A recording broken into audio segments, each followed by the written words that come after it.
Welcome to Deep Dive, World Community. You may ask what that means, and I'm about to tell you. I'm Andy Tarnoff, the host of the Deep Dive Podcast Network, and I'm joined by my dear friend, Kaita Bliffert. Kaita, I don't even know how to begin to describe you. Musician, philanthropic person, citizen of the world. Am I missing anything? Yeah, what else you got? Massage therapist. You tell me. Yeah, that's pretty good. Event organizer. We go way back because we worked together on Meditate Milwaukee a few years ago. And actually, we referred to this in the last episode of Deep Dive the Feed because Aaron shot that and I worked on the PR for that.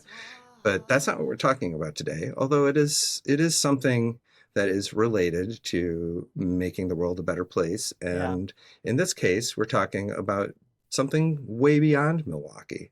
We're talking about Nepal. Have you been there?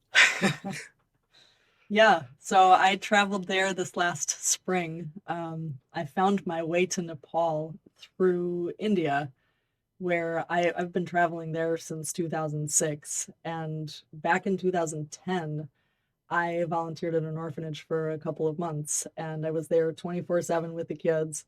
And one of these kids was 12 years old at the time, and now he's 26, and he has gone on to start his own orphanage in a very remote village in Nepal. Okay. And I got to go visit him and his kids this last spring. It was amazing. Nepal and India are special to you. Could you tell people what Kirtan is and why that's a special part of your life and how that connects to, this Eastern way of being and how you've brought that back to, the Midwest? Yeah, absolutely. So when I was 16, I was going through a goth phase. Yeah. And, black hair, Marilyn Manson, nine-inch nails. Yeah. Spend most of my time in the dark writing terrible poetry. And my mom, of course, was really worried about me at the time. And Sure. So she invited me to go to a Kirtan with this woman. Her name is Ragini. And she started doing this practice, which is basically a form of yoga. So it's call and response, Sanskrit, mantra chanting. And when I sat down all of those years ago in this, it was in like this tiny little church near UWM. I sat there and I kind of like watched my whole life change. Yeah. It's an experience where people participate together. But I didn't sing at all that first time. Now I lead Kirtan, and it's really transformed who I am, and because of that, I developed an interest in India, which is where that practice comes from. And so I've started traveling to India, and I've just found so many reasons to go back, including your dog. Including that's one Bindi. Of the things that we both have in common. I got my dog in Mexico, and you got your wonderful dog Bindi in India, rescued little street doggies. But now we're talking about humans, right? So orphanages aren't things that you really see in the United States. I mean, right. Thank goodness, like we've moved beyond that. But in India, in Nepal, that's absolutely still a thing, right? Yeah. And it's not necessarily a wonderful place for these children to be. It depends on where they end up. Some of these kids would have been in much worse situations than where they are. Okay. But yeah, I mean, I hear what you're saying. Ideally, you're with a family. Yeah. But it's also something that you can't change single-handedly. But tell me about this organization and the school that they're working to build. He's starting this just amazing project. They've been running for not yet 2 years. Okay. Or maybe they just hit their anniversary. What they're doing is incredible. They're welcoming children into their space. Right now they have 25 kids that live there, but they're building to be able to accommodate more. When I was there in May, they had 17, and now they have 25. So that's really how fast they're growing. Mm-hmm. And he's so passionate about really not just helping these children, but developing the whole community.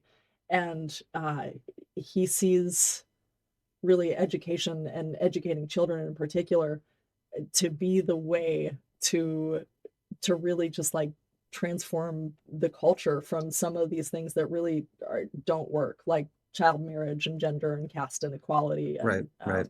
Some abuse situations.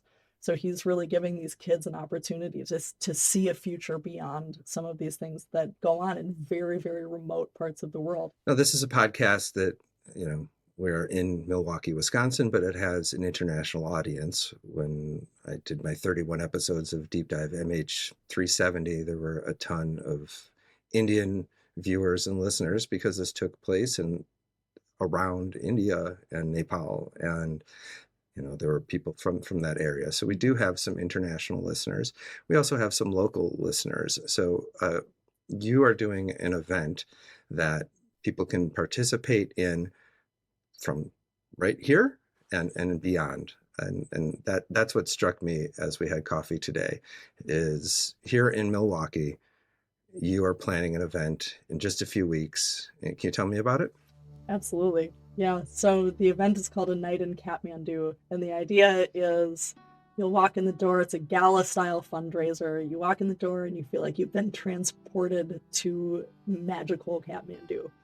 And Okay. so we'll have prayer flags and string lights and the smells and the sights and the sounds and the tastes. We'll have, we'll have our meal catered in from Korean Momo, which is a local Nepali restaurant. Yeah. And then we'll have henna artistry, a live painting, and a traditional Nepali dance performance. I connected with a local Nepali cultural organization, the Milwaukee Nepali Parabar, and they're so on board with what we're doing, and they're providing the dancers for the event from their organization, and then they'll also have a table to educate people on Nepal. And tell me what you're doing with the funds that you raise. Yeah, so most of the money will go towards building their school, because that's what he's urgently trying to develop. His kids, the 25 of them, they hike about 30 minutes to get to school every day, and they're running on these like cliff edges. And they're kids, they're running, they're playing, and their little shoes are falling off. That sounds pretty dangerous. It's pretty dangerous, and the education level, he's looking to elevate it. Okay. This is something that people can attend in person, but I'm sure that people who are not here can also give and participate. We'll put up a graphic, but tell me how people can get in on this. Yeah, absolutely. So the website to register is givebutter.com/Kathmandu. Okay. And you can register and you can donate. And it tells the story of my experience there a little bit and what to expect. It's going to be a really, really fun night. I'm so excited about it. It's February. I'm excited to be there. It's February 1st, right? Yeah, February 1st, 5:30 to 9 p.m. at the Kathmandu Center for Human Performance in Grafton, Wisconsin. Okay. Yeah. Well, we should definitely shoot some footage from that and include it in kind of part 2 of this podcast. Totally. Because Kaita, I'm not just saying this. The way you view the world and the way you want to give back is inspirational to me. And this may be a special episode of Deep Dive, but I can see an opportunity to add to the philanthropic, add to the citizen of the world mentality if we do this again. And I would like to. Me too. Okay, thanks for joining me. Like and subscribe to this channel. Share it. And also share this video, because this is a super worthy cause and you're doing something great. And I can't wait to see how successful it is. Thank you. Thank you So much.